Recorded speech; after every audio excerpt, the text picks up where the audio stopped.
Yes, Yes. Gargi. Yes, Okay. yes, yes. Okay. Thank you.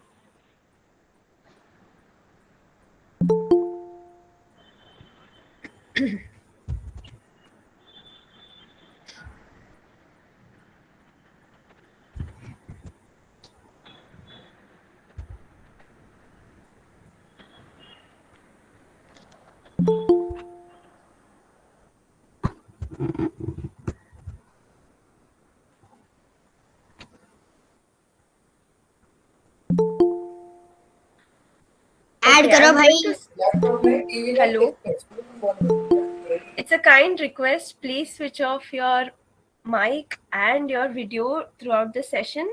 And once the session is done, we will open it for question and answers. So once again, am I audible? Yes, you are. Okay. So good morning, everyone. First of all, a happy Wildlife Week to all of you. And thank you for joining BNHS-ENVIS in today's online webinar. So as a part of the Wildlife Week, we have organized a webinar on learning the lesser known science of wild Asian elephants. So elephants are much spoken about in news, in cartoons and stories. But today we will dive a bit more into the actual science behind our elephants and get to know them a bit more. So I will now request my program officer, Mr. Nandakishore Dude, to please speak a few words about BNHS Envis and the work we do. Okay, thank you, Gargi. Welcome you, ma'am, Dr. Sangeeta Sharma, for our today's webinar. So, before going to start, I would like to introduce our department. It's ENVIS. ENVIS stand for Environmental Information System, Resource Partner on Avian Ecology, and which is based in the Bombay Naturalistic Society. Our head office actually is in the Mumbai, South Mumbai, and what we are doing. So, it is established in 1996, and this program is supported by the Ministry of Environment, Forest, and Climate Change. We are collecting the database related to avian ecology. Like we have a huge database of birds, like their sighting records. We are regularly updating this database. So those who wish to write a research paper or those who want some more information about the birds or avian ecology, then they can communicate with us. In our objective, like we are regularly publish our Buceros newsletter, and this is very informative newsletter. It's cover the articles related to birds. Also, we are publishing the news based in the international, national, and the organization news. We are regularly published through our Buceros newsletter, and it's also good opportunity those who wish to write about avian ecology. Second thing, we have our dedicated website, and here you can see here you will get the link of our website. So you can just visit our website. So you will get the all published material as well as the recorded webinar which we have conducted earlier. We are also conducted green skill development program. So this program is basically for the unemployed youth. In future also we are planning to conduct some GSDP course related to the bird ringing program, bird identification program. So you can touch with us through the website, or you can send an email to us on envis@bnhs.org. So we will add you in our Google group, so you will get the all updates like upcoming quiz competition or upcoming photography competition. So all competition related activity we will share you through our Google group. Also, we are working on the grid. This program is based on like we are collecting the district-wise data related to avian ecology. So these are all about our ENVIS program. So Gargi, hand over to you. Please continue. Thank you, sir. So now I shall introduce our speaker. And before doing that, I would just ask, ma'am, is it Sanjeeta or Sangeeta? It's Sanjeeta. Thank Yes, you. thank you. Yeah. So I'm personally very excited to attend today's webinar, as since childhood elephants have fascinated me, especially due to their presence in folklores and fables. So to introduce our speaker, she is an elephant biologist who has graduated from the Indian Institute of Science, and she has studied the stress physiology of wild Asian elephants. and has also worked with the Smithsonian Institution to advance some aspects on physiological science of elephants. And currently, she is a JSPS postdoctoral fellow. So, JSPS stands for Japan Society of Promotion of Science at the Wildlife Research Center of Kyoto University, Japan, where she is currently working to understand the physiological past of elephants. And to add on, she's a cartoonist, and today is going to be very exciting as she's going to also share some of her sketches with us. So, without any further ado, I would request Dr. Sanjeeta to please carry forward, please take over the session. Thank you. Thank you, Gagi. Thank you, Gagi and Nanda Kishore, for this wonderful seminar. Let me just share the screen. Just be with me.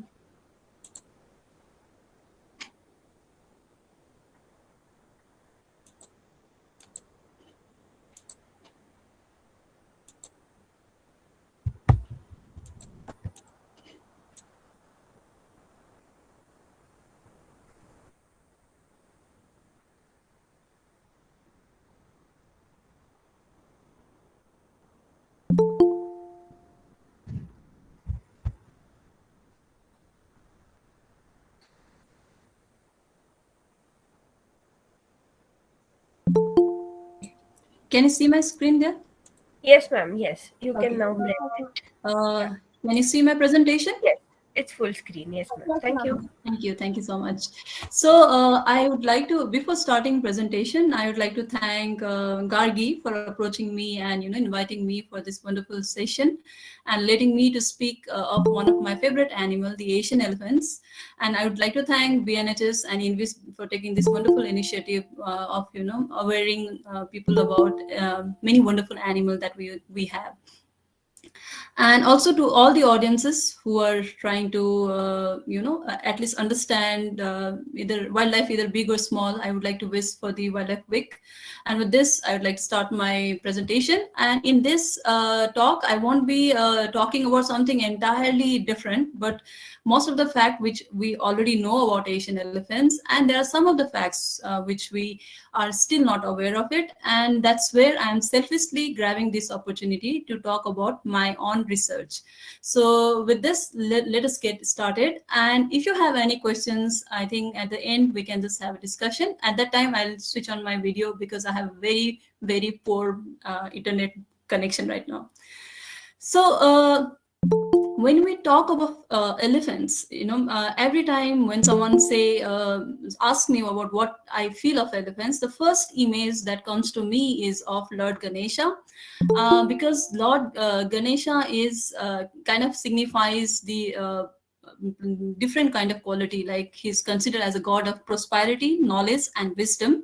And if I have to translate this analogy to the elephants, I can see similarity, lots of similarity. And that is why, like Gargi said, there are lots of folklores and anecdotes, and there are lots of field notes where now it is getting visible to us that elephants are kind of intelligent animal, because they can perceive things around them. They can process that information and use that information intellectually in many other incidences, and that's where elephants are called intelligent animal. And just to remind you of one incident that happened in a village of Tamil Nadu, where elephant kind of depredated entire farm, banana farm, except one plant where they saw that there were some hatchling. So it left us with a question whether elephants are also compassionate about other life forms. So there are lots of minuscule things that we tend to ignore about elephants, and that's where anecdotes and field notes and sometimes opportunistic observation plays an important role in understanding the natural history of elephants. So now let's get started with what we already know about elephants. We know that elephant got evolved from ancestor which was of size of small pig, and had no trunk. And over the period of generation and over the period of natural selection, elephant finally developed tusk and trunk. We had lots of elephants, prehistoric elephants walking tall on the earth, but because of different natural processes and climatic changes, we are left with only three species of elephants that are African forest elephant, savanna elephant, and the Asian elephants. I am assuming that most of us know this fact, and that is why I'm going to concentrate my talk only on Asian elephants. So, since when we talk about Asian elephants, the classic difference between Asian and African elephant is the presence and absence of tusk. The female elephants do not have tusk. Males elephants do have tusk, and they are called tusker. But to add to this complexity, there are males without tusk, which is known as makna. So this is quite fascinating, right? And if you see, one of the peculiar characteristic of elephant society is elephants are considered, they have the matrilinear fusion type of society. What does that mean is the basic family unit of the elephant society start with mother and calf, and mother and calf coming together to form sister and their calves, or a family unit. And occasionally you can see family unit coming together as a bond or kin group. And seasonally, sometime in some forests you can see large number of elephant congregating, and that is known as clan. So this is quite fascinating, and that's why every time someone has to explain about elephant, they say elephants are highly social, gregarious animal because they live in a family. So you guys must be really curious about what happens to male when you can, in this picture itself, you can see there are lots of females, right? In case of male elephants, once they attain sexual maturity, they leave their natal herd and they remain solitary throughout their lifetime. And that's quite classic example of avoiding inbreeding within the herd. And when I'm talking, and then this is where sometime in the forest you can see male elephants forming a group which is known as bachelor group, but it's quite occasional. And also these male elephants, the adult male elephants, tend to come together with the herd of elephants during breeding period. So when I'm talking about breeding period, let's talk about must. And I'm just speculating that most of the audience already know about this state. The must is a reproductive, sexually active phase in male elephants, and it has even a lay person can say that whether elephant is in must or not, because they develop a visual characteristic. They have a swollen temporal gland, and there will be continuous secretion of pheromone called temporine.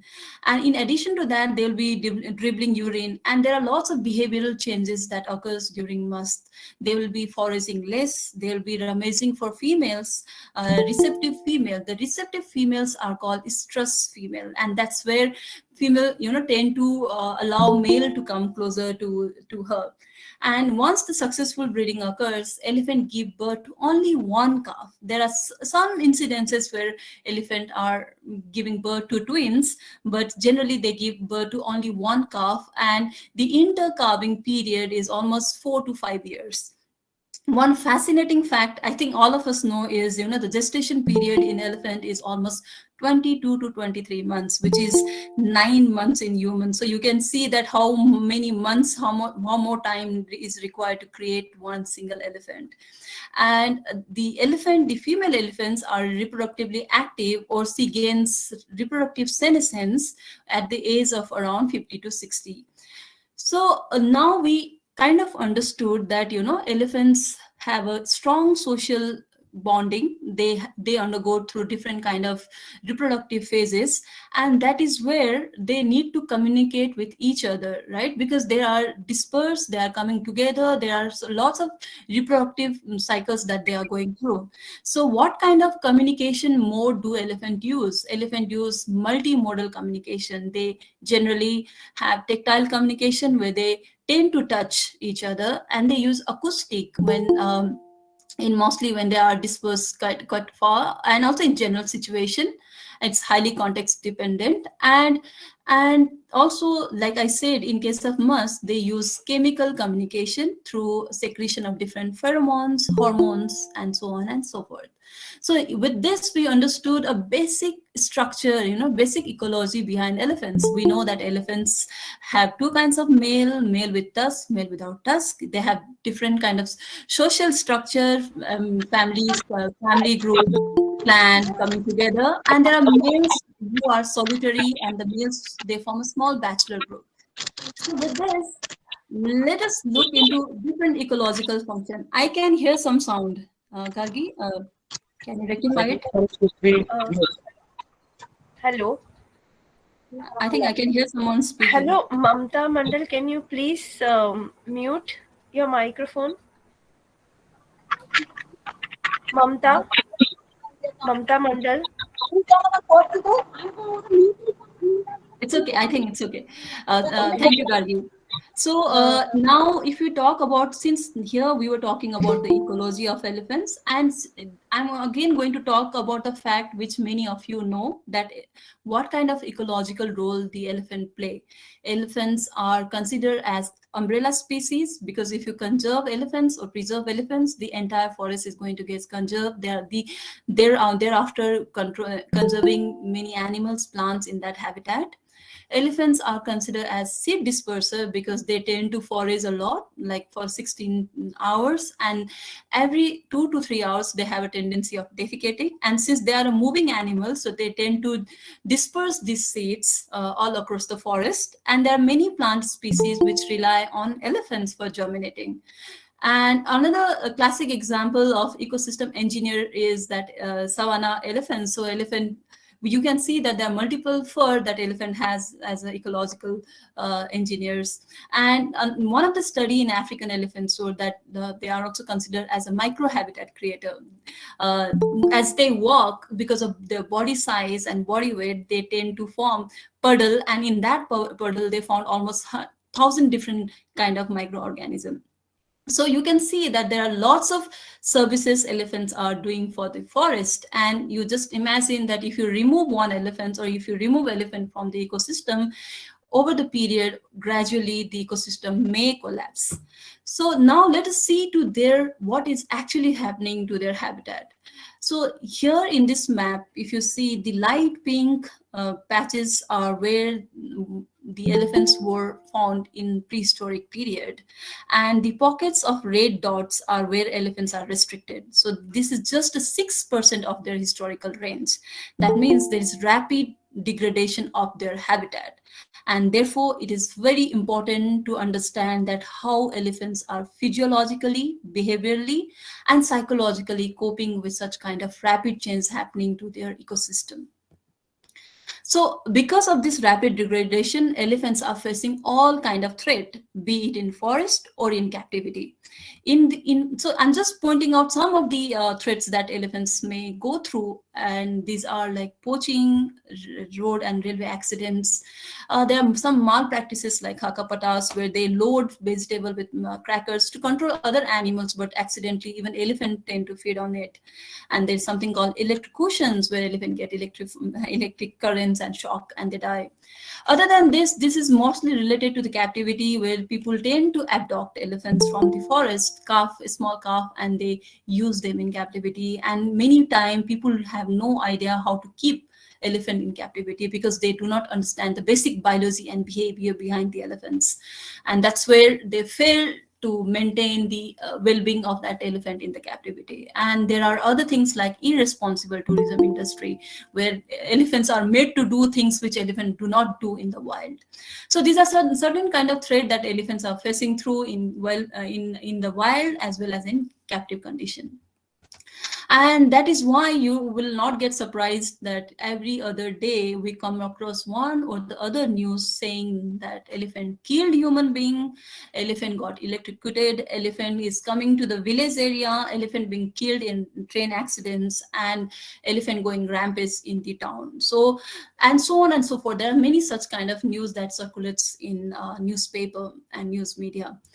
So the basic reason behind this, in the context of India, because I'm just talking about India today, and if you see in India, the total population of elephants is almost 27,000 to 30,000 elephants. So India shelters almost 30,000 wild Asian elephants, which is 60% of global Asian elephant population. And if you see, the protected areas in India forms only 22% of elephant habitat. That means, where are the elephants? Elephants are either in human dominated landscape, or they are in reserve forest, or they are in pockets of degraded forest.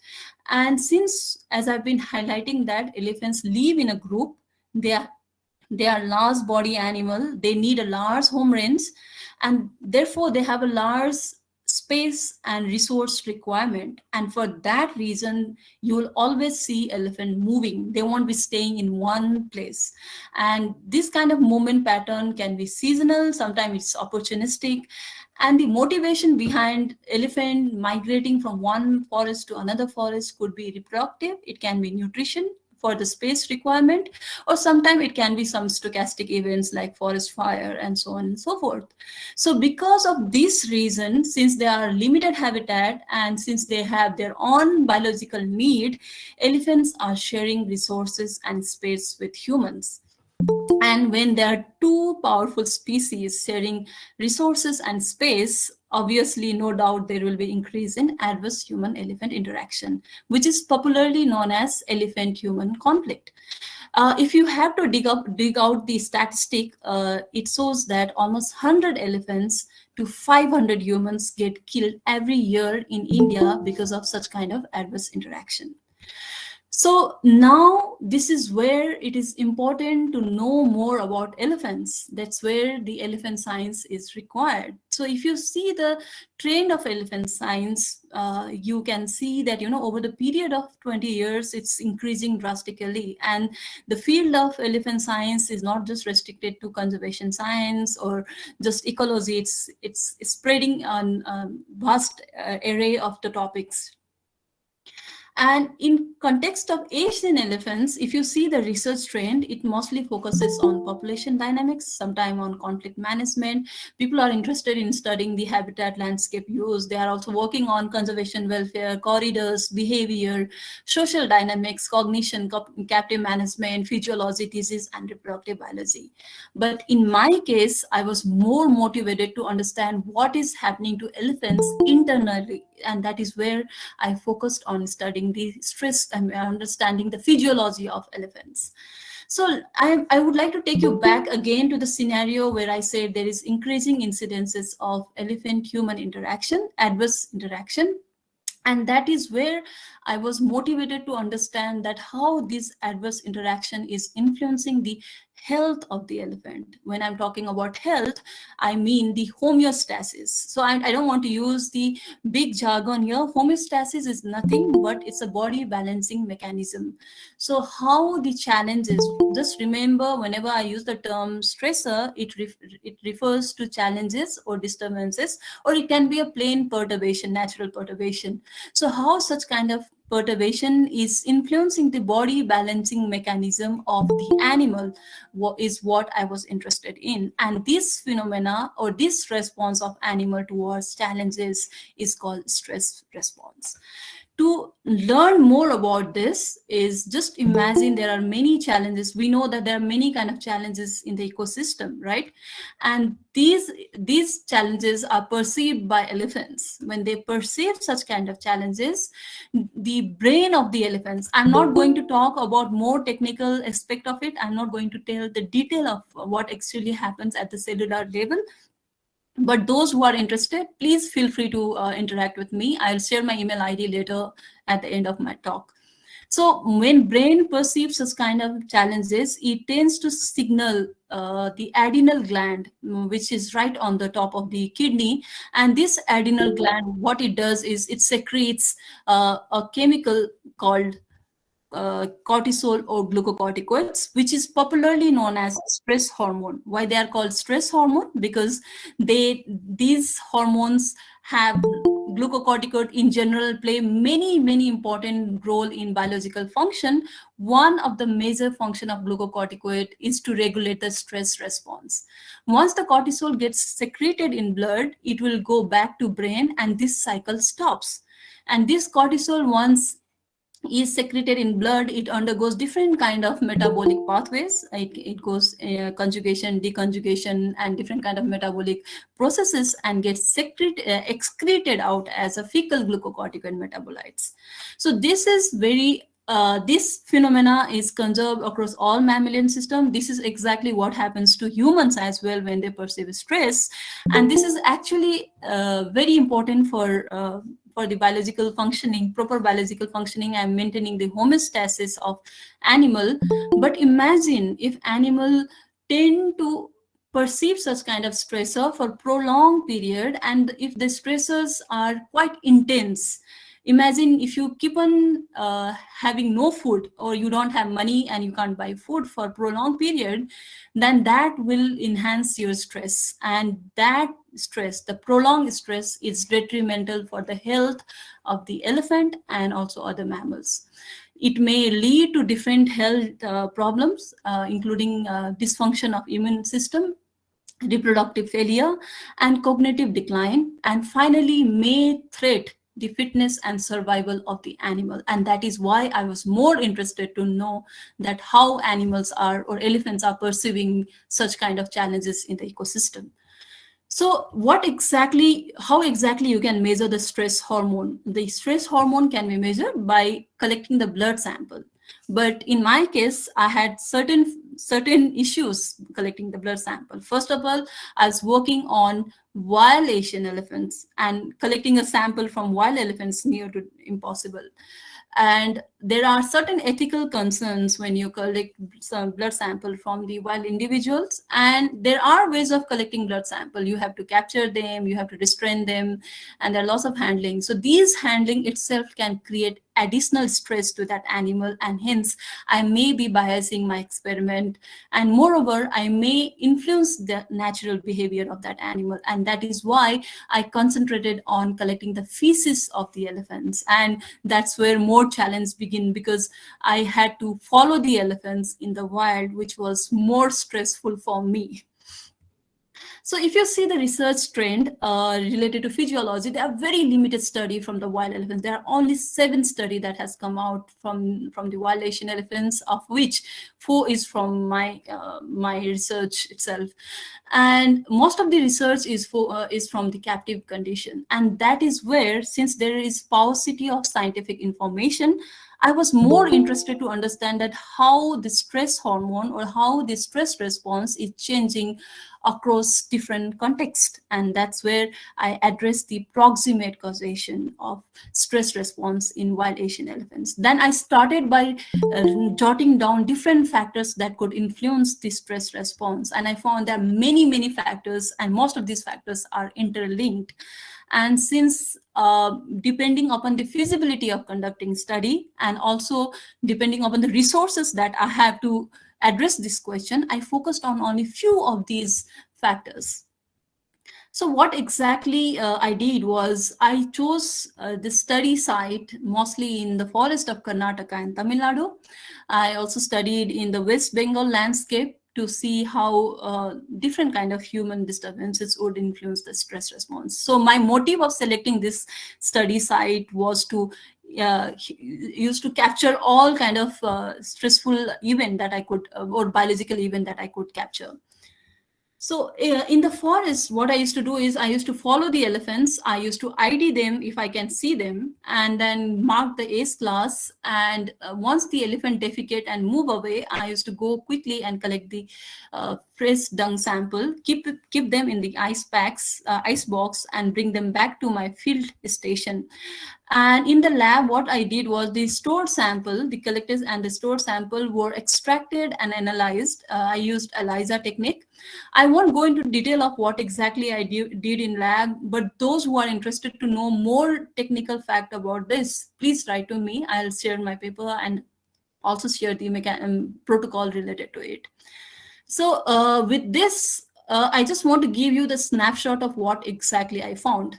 The first thing I was interested to understand was, I saw in the forest of Karnataka, Tamil Nadu, and West Bengal, there is clear seasonal shift of resources between dry season and wet season. I wanted to know that whether such seasonal shift would influence the stress response in elephant. And for this, I use body condition as the indicator. And fascinatingly, I found that elephants which were in dry season were towards the lower body condition, and elephants which were in the wet season, where there is plenty of resources, same elephant had very good body condition. And when I measure the stress hormone, I found that as the body condition increases, the hormone were declining, and this pattern was quite conspicuous for the adult females. The second thing I was interested was to know about the social structure. As I told already and mentioned about it, that elephants are highly gregarious and social animal. So I wanted to know that what happens to the adult females living in a herd where there are more number of calves, where there are less number of experienced individual, and if she is lactating. So when I measured the stress hormone in such female, I found that the female which is in a herd with less adult females, more number of calves, and if she was lactating, she had higher level of glucocorticoids. The third most important thing I was very interested to know was what happens to elephants when they are crop foraging. And if I have to pose this question to you, even you will come with hypothesis that elephants which are crop foraging in human dominated landscape, since they face lots of threat or disturbance from humans, may have higher stress hormone than the elephants which are in pristine forest and have never experienced human disturbances or have minimally experienced human disturbances. So that was the basic hypothesis even I had, and I went ahead and measured the hormones in Hassan, elephants in Hassan versus elephants which were in Nagarhole and Bandipur. Interestingly, I found that the elephants in the forest had higher hormone levels, which was quite contradictory to what I assumed it to be. And that's where, kind of paradigm shift. I was really surprised. And what I did was I measured the dietary quality, and I found that the elephants which were in Hassan were having access to good quality of diet as compared to elephants in Bandipur and Nagarhole, which had seasonally changing resources, and that was impacting their stress level. And the better diet was actually helping to pacify the stress or the adrenal activity in elephants in Hassan. So other than this, these are mostly research that I conducted in wild elephants. I was more interested to understand that how elephants are, what kind of physiological stress elephant had gone in the past. And that's for this, to understand this, what I did was I collaborated with Kyoto University, and I did a study to study the physiological history of elephants.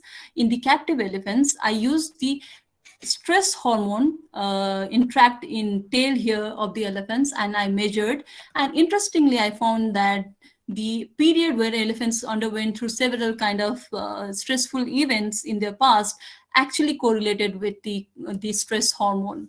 So with this, I could say that the tail hair of the elephant can be used as a stress calendar for the physiological, to understand the physiological history of the captive elephants. So now, with the help of my research, I was, able to decode that elephants are going through different kind of internal changes.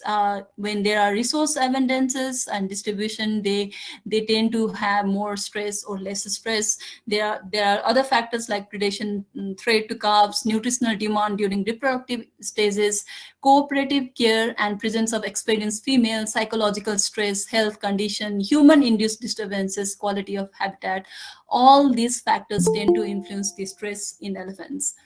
But since this is just a piece of this just a drop of knowledge that I have gained in the vast ocean, to understand what exactly elephants are going through internally, whether they are actually doing some kind of physiological adjustment to the changing or altering ecosystem, we still do not know that. And whether how this changes, if they are doing any kind of adjustment, how it is going to influence their fitness and survival is a long-term question that I'm interested to explore in future. So now I would like to shift a gear and would like to introduce you to something very unpleasant, which is death. And most of us, when we hear this term death, we feel really sad.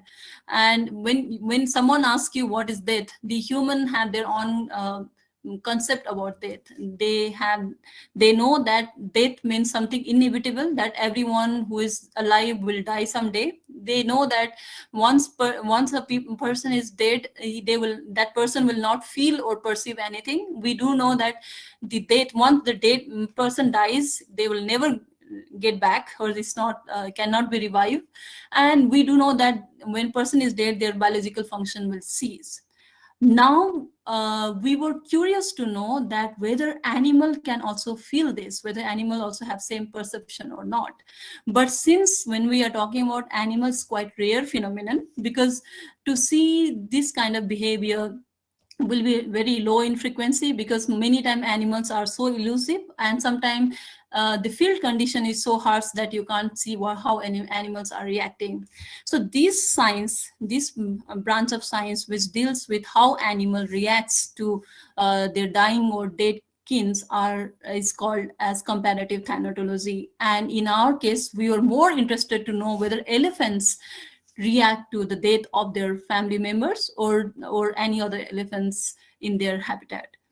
With this, we initiated a Asian Elephant Thanatology project in collaboration with Dr. Nachiketa Sharma from Kyoto University. And the first thing we did was that we documented the behavior of elephants that we saw ourselves in the field. And as I was saying, it is quite rare incidents, like rare behavior. We saw only 3 incidences in 10 years of our field work in the forest of Karnataka and Tamil Nadu. We saw that, how the herd of the elephants were trying to help a calf which was about to die because of some injuries and tiger attack. And then I saw the case where adult elephant had died, and how other family member reacted. And we saw that the basic behavior was they were approaching the individual, they were doing exploratory behavior, and there was something called epimelectic. They were trying to help that individual by, with the help of their leg, foreleg, tusk or trunk. And this was kind of quite interesting to observe, and this is where we were more interested to understand that what happens in different individual and different population. So since, as I said, that the death is quite rare in the wild, and that's where we don't want more elephant to die for the research purpose. So what we did was we focused on the YouTube videos. People have uploaded many videos in over YouTube, the public domain data, and they might have just got that videos opportunistically. And what we did was we started extracting those videos, and our main motivation was to build a tentative repertoire of thanatological or elephant reaction towards death. And we saw that there were myriad of reaction, there were spectra of reaction, that there was they were changing their postures when they were coming towards that the dying or dead individual. They had kind of guarding behavior, they were actually standing there and waiting, trying to help that individual. There were lots of touching behavior. There was investigation of the carcass. As I said previously, epimelectic behavior, trying to support that individual, and lots of vocalization. One of the fascinating behavior that me and Dr. Nachiketa observed was elephants were carrying the dead calf, which is quite unique, right? Because the innate behavior of elephant, they never carry their calf. And it's quite seen, I mean, it's quite common in primates and humans that we carry our babies and infants, but in elephants it's not quite common. And in this situation, we saw that elephants were actually carrying the dead calf over a period of time and over a distance. And there were herds of elephants following them. It's kind of, if I can use the term, like a funeral process. This kind of behavior gave us, left us with a question that whether elephants are actually aware of the state of death, or they might be, just reacting to the calf which is not responding at all. So this is kind of open question that we have. And now with this, we are more interested to understand that how animal perceive the phenomena like death, how, what kind of psychological changes they go through, whether they have any physiological changes that they are going through. So with this, I'd like to just end my part of research, and I would like to highlight some of the research that always fascinated me. And these research are done in context of human-induced disturbances. So if you see one of the research in Karnataka, they found that elephants were forming an all-male group, which is quite unique because male elephants were known to be solitary, and they were forming a stable male groups when they were in fragmented areas. Another research from Mudumalai forest, they found that elephants were actually modulating their calls when they were disturbed. So they were producing more low frequency calls, and they were lowering the high frequency calls so as to avoid being noticed. It's like human trying to whisper. And in my research itself, I found that elephants had higher level of hormone when there is higher degree of disturbances. In one research from Nepal, they found that elephants were avoiding human roads and were preferring habitat which had more natural vegetation cover. So all these studies kind of, fascinatingly highlights how the human-induced changes is bringing physiological and behavioral change in Asian elephants. So now, before I end, there is a big, there are lots of questions that one can address, right? We still have a limited understanding about what elephants are going through. And if we are studying about behavior, we are dedicatedly just working on behavior, but we are just ignoring how physiology is motivating that behavior, and how social structure get influenced, how cognitive processes are playing role, how climatic change and human induced disturbances and habitat quality influence all these kind of structures. So when you think of research related to elephant science or any other animal species, try to think broadly, try to connect the dots. And the take home message for from today talk is, you start exploring the lesser known questions. Don't go for something which is already people are exploring it. Try to find out some basic behavioral thing. Last year, Raji. Yeah, with this, since it's Wildlife Week, I would like to dedicate my talk to my field brothers, Krishna Anna, Mana Anna, Bilya Anna, and Amir Bhai. Amir Bhai from West Bengal, Bilya Anna from Forest, Krishna Anna from Tamil Nadu Forest, and Mana Anna from Tamil Nadu. So with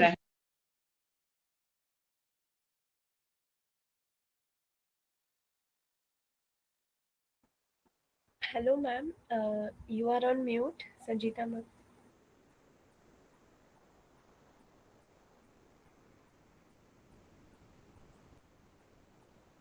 I was on mute. Just for the last part, ma'am. Okay.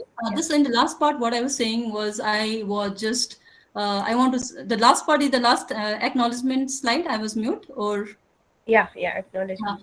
So I'd just like to dedicate this talk to my field brothers who actually helped me to, do field research. That includes Krishna Anna from Tamil Nadu, Bilya Anna from Karnataka, Mada Anna from Tamil Nadu, and Amir Bhai from West Bengal. So I would like to dedicate my talk since it's Wildlife Week, and most of the time we just focus on experts and we just ignore people who are in the field and tend to help us. And because of them only we were able to understand. I was able to understand a little bit about elephants. So I would like to dedicate this talk to them.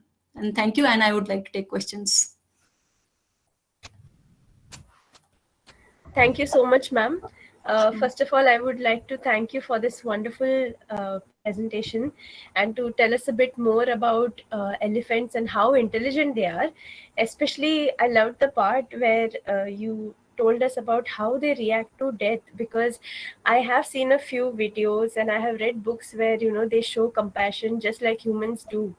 And hats off to your work, the difficulties you faced on the field, the challenges while following the wild elephants, because it's quite easy to study captive animals, but to actually go in the wild and do research, it is difficult. And facing everything, like while not just your research part but also managing everything on field. So hats off to your work, and thank you for introducing us to what you do, because it's a whole new topic for me, and I'm sure for a lot other many of the people that they are attending today. So I'll read out the questions that people have put in the chat box so that it will be easier for you to answer. The first question is from Jaideep Singh. He has asked, where can I look for the data regarding human elephant interactions? Well, it's quite context-based question, because you where exactly you want to study for. Like if you want to see elephant-human interaction in Nepal landscape, in India landscape, or something like that, there are plenty of research. If you can just search in Google Scholar, write elephant-human interaction, and also it's not just on Asian elephants. You may also find some literature on African elephants. So just use Google Scholar. Okay. Mm. There's someone has Shalini has requested, can you please share your paper in the group? But I think you Yeah. can share your ResearchGate profile or wherever we can find all your papers. Sure. That would be Yeah, I'll easier. do that. Yeah, I'll do that. Yeah. Yeah. Mm. Okay. The next question is Hemlata Kohli. She has Mhm. asked, what latest research related to elephants is currently being done in India? Oh, well, people are working on multiple aspects. Like I said, I myself, I'm working on physiology. There are people working on communication in elephants. There are people working on behavior.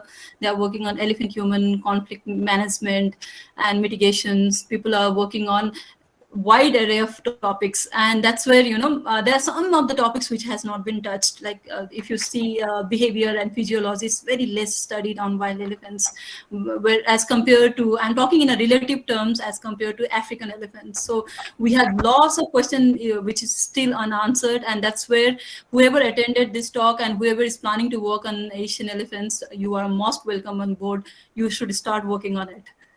Yeah. Thank you. And next question is, how plastic waste is harmful for elephant? I think it's harmful for everyone, but you are the expert, so you can answer Yeah. how it Thank you affects. so much. That is a very good question. I think recently once research came out that plastic waste is not a natural forest, natural food for elephants, right? And me myself, I can hear lots of disturbance. Yes, yes. Yeah. Someone's mic Yeah. is on. Yeah. So I when I was working on Bandipur, Nagarhole, West Bengal, I saw lots of plastic waste in the dung of the elephants. So it shows that they were actually ingesting it. So we do not have the scientific documentation of how internally it may influence the immune system and all, but it is quite harmful. And I think there was recent research which documented that plastic ingestion in Asian elephants from India, I think. Yeah. Okay. Hmm. Uh, okay. So next question is, how can someone with an engineering background can get into this kind of work if they are interested in wildlife? Wonderful. I think I personally feel that your background doesn't matter to work on wildlife. It's all is needed is passion. If you are really passionate, and since you already have engineering skill, you can work on technical aspect of it. Building up camera traps, building up AI sensors, building up different kind of engineering tools to track elephants, to study their behavior, to see how they are migrating over period, to build something, to collect sample. So there's lots of prospect. You just need to think creatively, I feel. Yeah. Okay. So next question is something that everybody wants to know: how to avoid human-elephant conflict. Actually, I think I'm not at the stage of giving you, yeah, you do this and you'll avoid human elephant conflict. I remember when I started my work 10 to 11 years ago, and when people used to ask me that what you are working on, I used to say I'm working on elephant conservation, and I used to proudly say I'm working on elephant conservation. And I realized how heavy the word conservation is and how complex it is. That there you when you talk about elephant conservation, you have to talk about elephants, you have to talk about human, you have to talk about politics, you have to talk about economy, you have to talk about social aspect. So there are all these factors linked, and you just knowing one elephant cannot help you to understand or answer for the conservation. And since when I understood that complexity, I stopped using the term conservation. I said I'm just trying to understand elephant biology. And that's where elephant human conflict is also, you can't stop it, but there are certain ways of minimizing it or regulating it, like not planting food which will attract elephants in your area, and providing a peaceful passes for elephants, not disturbing when they are migrating from one forest patch to another patch. It's all about our behavior. We human behavior can be changed, so that's how you can minimize. But I don't have direct answer that how you can actually minimize it. It's just that, I think all of us know that. That's what I feel. Yeah. Mm. Okay, so next question is from Shivani. She has asked, are there any observations of the prevailing landscape which affects the behavior? I think you did touch upon a bit on the seasonal variations, but what is the role of landscape in your research? Yeah, so the thing is, when you talk about landscape, right? Landscape is when now we are talking about entire aspect. We are talking about, when we talk about landscape, we are talking about human dynamics on it. We are talking about vegetation dynamics on it. We are also talking about other disturbance or ecological parameters. So I feel landscape play a major role in determining the behavior of that animal. Imagine, just for instance, for example, there are landscape with less resources, and I'm talking about the temporal scale during dry season. That's where elephant tend to move out of that landscape, right? So you can see how landscape is motivating elephant to move out of that land. So all these basic changes that occurs, and now you see that there are lots of stochastic events happening in that landscape, like fire or drought. Then in that case elephants tend to move. Now we are talking about movement behavior of it.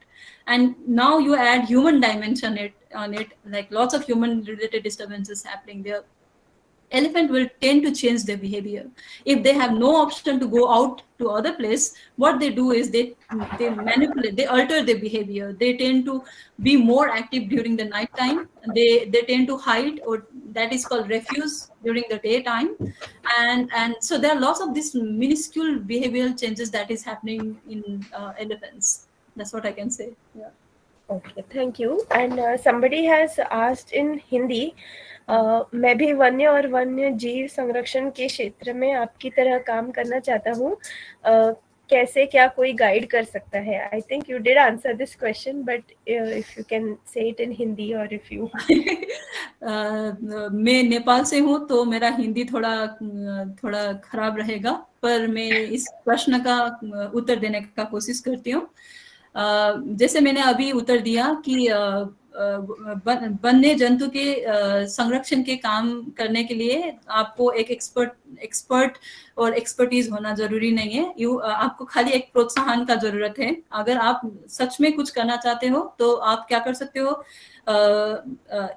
अगर आप science में नहीं रहना चाहते हो, academia में नहीं रहना चाहते हो, तो आप आउटरीच प्रोग्राम कर सकते हो। आप वो जानवर के बारे में लोगों को ज्ञान दे सकते हो, उसके बारे में खुद ही पढ़ के एक पैम्पलेट टाइप का चीज बनाकर। और नहीं तो आपको एक्चुअली साइंस एकेडेमिया में ही रहना है, तो आप डिफरेंट इंस्टीट्यूट जो कोई भी, क्योंकि आज हम हाथी के बारे में बात कर रहे हैं, ऐसा जरूरी नहीं कि आपको हाथी में ही काम करना है, आप कोई किसी और एनिमल में भी काम कर सकते हो। और उसके बारे में जो भी काम कर रहा है वो रिसर्च ग्रुप के साथ इंटर्नशिप या उनका ग्रुप ज्वाइन करके आप और सीख कर काम कर सकते हो। sorry for my Hindi. No, I think it was wonderful. Thank you. So somebody, Azam Khan has asked, I think his question is basically asking, has anybody studied how elephants help in mitigating climate change? Has that kind of Help in mitigating. Oh, Yeah. okay. Elephants helping in mitigation of climate change directly. People have not done it, but since I told different ecological role of elephants, and so like we can say that indirect way of maintaining the climate, like seed dispersing, ecosystem engineering. So there are few research that those are there, so you can refer to it. Okay. And Manas has asked, how do elephants react to poachers? Do they have any sensitivity to this kind of aspect? I think I will not be able to answer because I have not seen how elephant reacting to poacher myself directly. But I can just, as a scientist, I can just speculate. I think they may get stressed. There is one study in African elephants where they measure the stress hormone in elephants which were in poaching area, and they found that those elephants have high level of stress hormone, like cortisol and glucocorticoids. So that indicate that elephants were actually stressed in such area, in hunting areas and poaching area. So I feel that they will get stressed, but I have not seen myself directly, so I won't be able to answer what it can be. Right. Mhm. Because we have 5 minutes left, I'll take two, three more questions. All right. Does elephant become susceptible to disease due to stress, like Yes, yes, weakened yes. immune system? Yeah. Yeah, exactly. So as I was saying, because in today's talk, I just wanted to make it more general. But elephants. So when I'm talking about stress response, it will influence the immune function and also reproductive function and the cognitive abilities. So that's why if someone gets stress over a longer period of time, they tend to be more sick, and it's true for humans also. Yes, I agree to that. I think you have already explained it, but what is cortisol? Cortisol is one of the chemicals secreted by adrenal cortex of adrenal gland. I did not tell you all this detail, but this is popularly known as stress hormone, and many people get confused by when they say cortisol. It's just reflect stress. It's not like that. Cortisol also has multiple function. One of the major function is to regulate stress response, and that is why more conservation biologists and biologists tend to use cortisol as a proxy to know the stress hormone. So yeah, but if you are more interested to know about this, you can search about it, and you can also refer to my papers. Right. So does Shashank has asked, does the stress hormone directly relate to food, irrespective of disturbance? Like as you mentioned, in human dominated crop area, you found low stress hormones. Yes, yes. So I did not highlight one of the finding that is also due in publication now, and in that I found that despite of good nutritional diet, if the human disturbance is quite high, in that context, elephant tend to be stressed. But if like places like Hassan, where human disturbance is relatively, I'm talking about relative term, relatively less than other landscape like West Bengal, in such scenario, the nutritional diet nutritional quality or nutritional benefits may reduce or pacify the elephants physiologically. Right. Mm. First of all, before I take any more questions, I think this is the most interactive session. So many questions Yes. and so Thank many you so variety much. of questions. Mm. Rajiv has asked the difference in mobility of elephants in hilly areas and plains. Any size or capability difference? Size and capability difference. Actually, elephants are very good climber. If he is referring to that, they can climb a very steep hill. I have seen myself, and also a very good swimmer. And if I have to search, I think I am not aware of it, but there are no research been done, I think, on mobility aspect. But there are some mechanistic aspect of elephant movement that has been done, so he can refer to it. Okay, we'll be taking two more questions. I'm really sorry. Rest of you, I have put the email, ENVIS email. I will send your questions to Sanjeeta ma'am later, and we Thanks. can send you the answers. So one more question is, does must in Asian elephant is physiological edema or hypertrophy or inflammation? Whoa. So the must is a reproductive phase of elephants. All the elephants go through. It's a normal, in general term, it's a sexual heat or sexually active phase, and that's where there are lots of physiological changes that happens in elephant.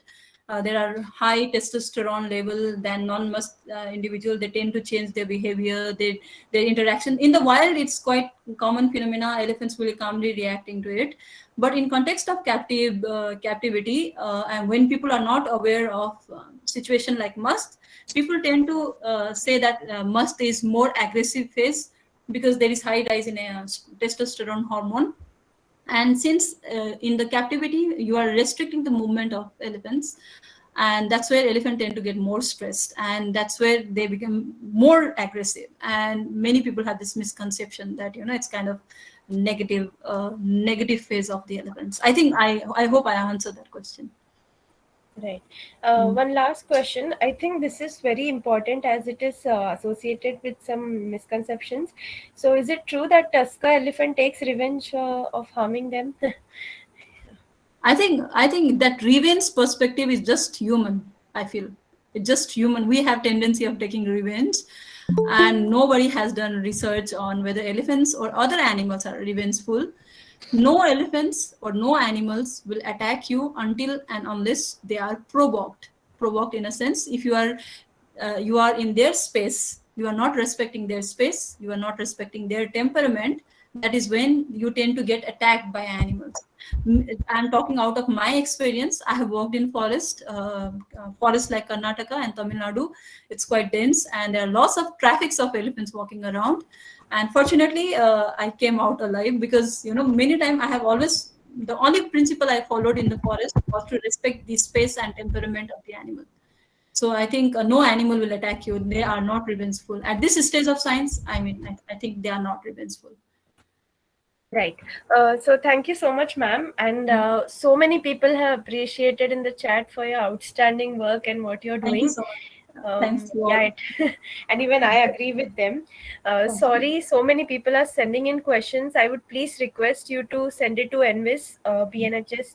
ORG. I will talk to ma'am and I'll answer your questions as much as possible. You Also, can ma'am, send my email ID also if you want. They can write to me if they need more technical aspect of it. yes, I will just share the email ID right now. Mm. Before leaving the meeting, you can please check the chat box, or ma'am, if you want, you can even share your ResearchGate profile if you. Okay, I will share the Google Scholar profile, Okay. so you can.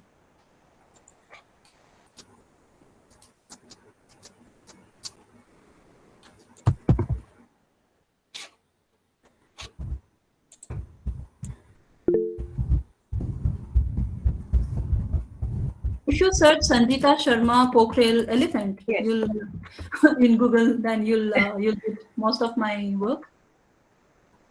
Yes, I have put the email ID of Dr. Sanjeeta, and you can email it to her. Or, like she said, you can look up for her work and her wonderful illustrations. Also, I think this is the only presentation that I saw that you have sketched everything and you have shown us in a very informative way. Thank you so much. Yeah, So, thank thank you. you once again for doing this for us. And hopefully, in future, sometime we can arrange something again. So, Yeah, thank sure. you, ma'am. All Yeah, right. and I Thank you so thank much. Thank you, everyone. Yeah. thank you. And Mm. I thank all the participants for joining this session. And happy Wildlife Week to everyone. Thank you. Yeah. All right. Bye. Bye.